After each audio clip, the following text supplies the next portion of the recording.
اعوذ باللہ من الشیطان الرجیم بسم اللہ الرحمن الرحیم سورۃ البقرہ آیت نمبر 87 رکو نمبر 11 یہاں سے 11ویں رکو کا سٹارٹ ہو رہا ہے۔ آگے اللہ تعالیٰ کیا فرما رہے ہیں سرکشوں کی ذکر کے بعد کہ وَلَقَدْ آتَيْنَا مُوسَى الْكِتَابَ وَقَفَّيْنَا مِن بَعْدِهِ بِالرُّسُلِ، اور البتہ ہم نے دی موسیٰ کو کتاب اور ہم نے پے در پے بھیجے اس کے بعد رسول۔ وَآتَيْنَا عِیسَى ابْنَ مَرْیَمَ الْبَیِّنَاتِ وَأَیَّدْنَاهُ بِرُوحِ الْقُدُسِ، اور ہم نے دی عیسیٰ ابن مریم کو بڑی واضح نشانیاں۔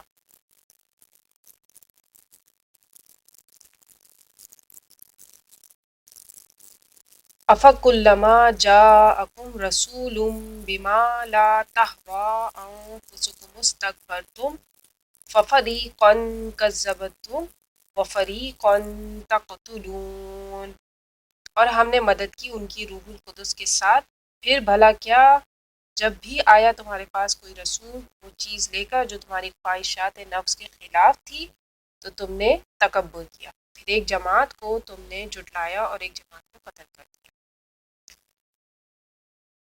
ترجمہ: اور ہم نے موسیٰ کو کتاب عنایت کی اور اس کے پیچھے یک کے بعد یک دیگر پیغمبر بھیجتے رہے، اور عیسیٰ ابن مریم کو کھلی نشانات بخشے اور روح القدس یعنی جبریل سے ان کو مدد دی۔ تو کیا ایسا ہے کہ جب کوئی پیغمبر تمہارے پاس ایسی باتیں لے کر آئے جن کو تمہارا جی نہیں چاہتا تھا تو تم سرکش ہو جاتے رہے اور ایک گروہ انبیاء کو جھٹلاتے رہے اور ایک گروہ کو قتل کرتے رہے۔ تفسیر: ایک بات نوٹ کر لیجئے کہ یہاں لفظ رسول انبیاء کے معنی میں آیا ہے۔ نبی اور رسول میں کچھ فرق ہے، اسے اختصار کے ساتھ سمجھ لیجئے۔ قرآن مجید کی اصطلاحات کے 3 جوڑے ایسے ہیں کہ وہ نینو مترادف کے طور پر بھی استعمال ہو جاتے ہیں اور اپنا علیحدہ علیحدہ مفہوم بھی رکھتے ہیں۔ ان کے زمن میں علماء اکرام نے یہ اصول واضح کیا ہے کہ جب ایک جوڑے کے دونوں لفظ اکٹھے استعمال ہوں گے تو دونوں کا مفہوم مختلف ہوگا، اور جب یہ دونوں الگ الگ استعمال ہوں گے تو ایک معنی میں استعمال ہوں گے۔ اس میں سے ایک جوڑا جو اکثر آگے آیات میں آئے گا اسلام اور ایمان کا ہے، دوسرا مسلم یا مومن کا ہے۔ عام طور پر مسلم کی جگہ مومن اور مومن کی جگہ مسلم استعمال ہو جاتا ہے، لیکن سورۃ الحجرات میں یہ دونوں الفاظ اکٹھے استعمال ہوئے ہیں تو ان کا فرق واضح ہو گیا ہے۔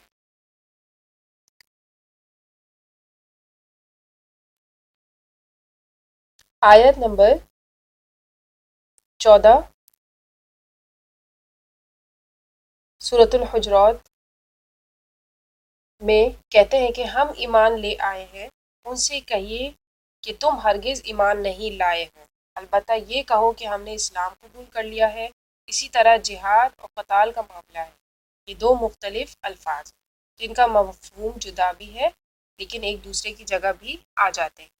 اس زمن میں تیسرا جوڑا نبی اور رسول کا ہے، یہ دونوں لفظ بھی اکثر ایک دوسرے کی جگہ آ جاتے ہیں لیکن ان میں فرق بھی ہے، جیسے اس آیت نمبر 87 میں ہے سورۃ البقرہ، ٹھیک ہے؟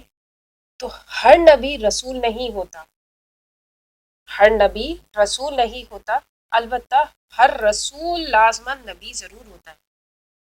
لازماً یعنی نبی عام ہے، رسول خاص ہے۔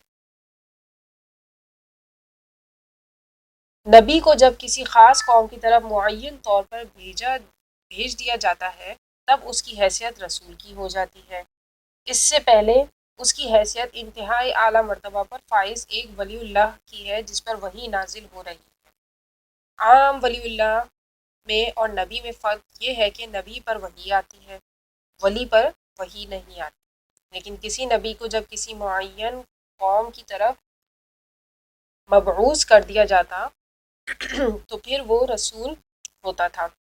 جیسے حضرت موسیٰ علیہ السلام اور حضرت ہارون علیہ السلام کو حکم دیا گیا اذهبا الی فرعون انه طغی، تم دونوں فرعون کی طرف جاؤ، یقیناً وہ سرکشی پر اتر آیا ہے. اسی طرح دوسرے رسولوں کے بارے میں آیا ہے کہ وہ اپنی اپنی قوم کی طرف مبعوث فرمائے گئے تھے.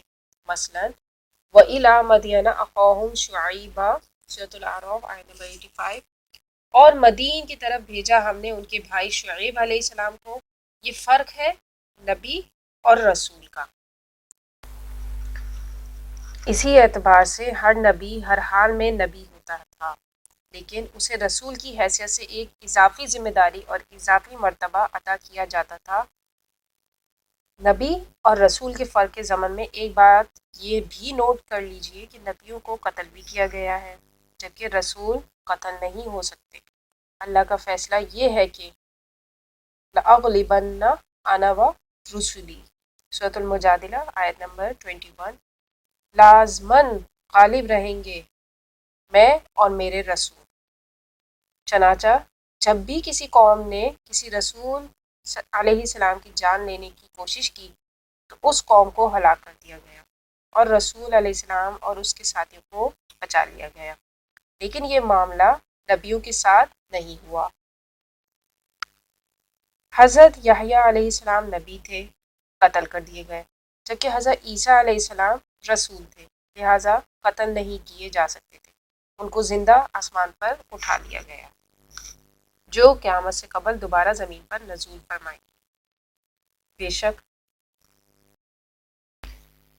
اب اس وضاحت کے بعد آیت زیر مطالعہ میں نوٹ کیجئے کہ اگرچہ یہاں لفظ رسول آ گیا ہے لیکن یہ نبی کے معنی میں آیا ہے. وَقَفَّيْنَا مِن بَعْدِهِ بِالرُّسُلِ، اور ہم نے موسیٰ علیہ السلام کے بعد لگاتار پیغمبر بھیجے. حضرت موسیٰ علیہ السلام کے بعد رسول تو حضرت عیسیٰ علیہ السلام ہی ہے. درمیان میں جو پیغمبر ہیں یہ سب انبیاء ہیں.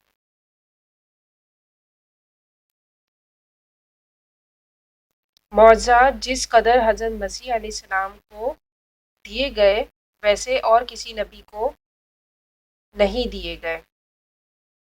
ان کا تذکرہ آگے چل کر سورہ آل عمران میں آئے گا.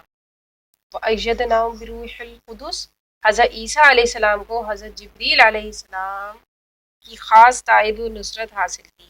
معجزات کا ظہور کسی نبی یا رسول کی اپنی طاقت سے نہیں ہوتا. اسی طرح کرامات کسی ولی اللہ کے اپنے اختیار میں نہیں ہوتی. یہ معاملہ اللہ کی طرف سے ہوتا ہے اور اس کا ظہور فرشتوں کے ذریعے سے ہوتا ہے.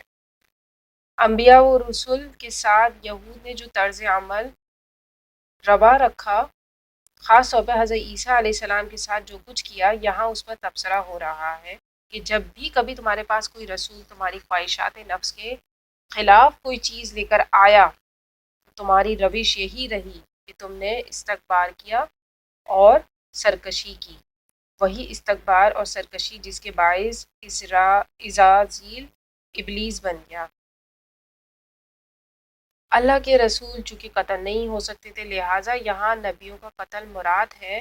مزید برآں ایک رائے یہ بھی دی گئی ہے کہ یہاں ماضی کا صیغہ قتل تم نہیں آیا بلکہ فعل مضارع تقتلون آیا ہے. اب مضارع کے اندر فعل جاری رہنے کی خاصیت ہوتی ہے. گویا تم ان کو قتل کرنے کی کوشش کرتے رہے، بعض رسولوں کی تو جان کے در پہ ہو گئے.